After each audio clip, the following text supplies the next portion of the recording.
After a 33-year leave of absence from his alma mater, I am pleased to present to you Dr. William Gates.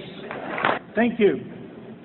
Former President Rudenstine, incoming President Faust, members of the Harvard Corporation and the Board of Overseers, members of the faculty, parents, and especially the graduates. I've been waiting more than 30 years to say this. Dad, I always told you I'd come back and get my degree. I want to thank Harvard for this honor. I'll be changing my job next year, and it will be nice to finally have a college degree on my resume. I applaud the graduates for taking a much more direct route to your degrees. For my part, I'm just happy that the Crimson called me Harvard's most successful dropout. I guess that makes me valedictorian of my own special class. I did the best of everyone who failed.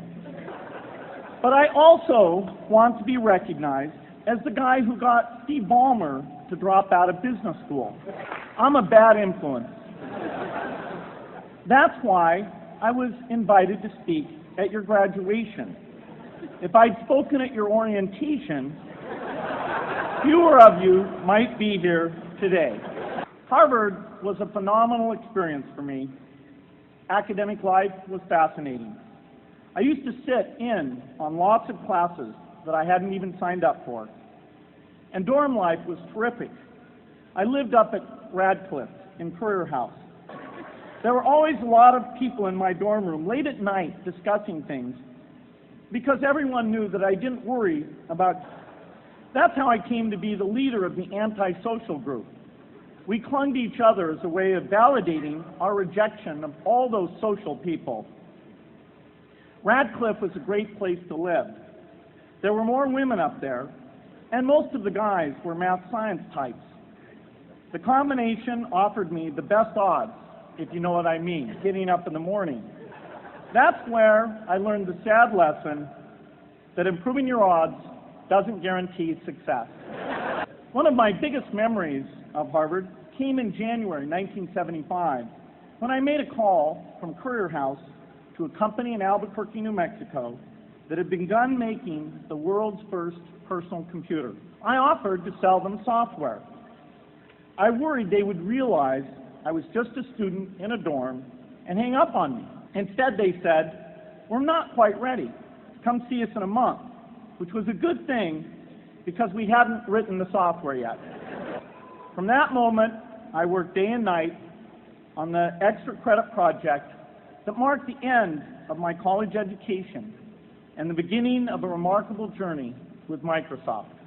What I remember above all about Harvard was being in the midst of so much energy and intelligence.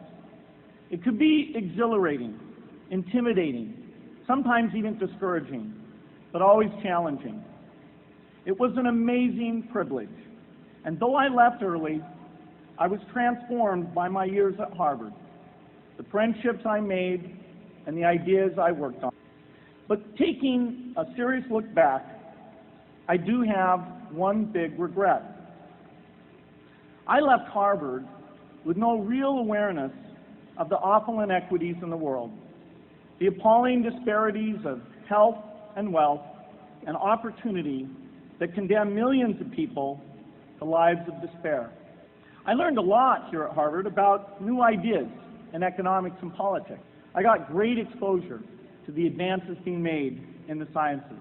But humanity's greatest advances are not in its discoveries, but in how those discoveries are applied to reduce inequity.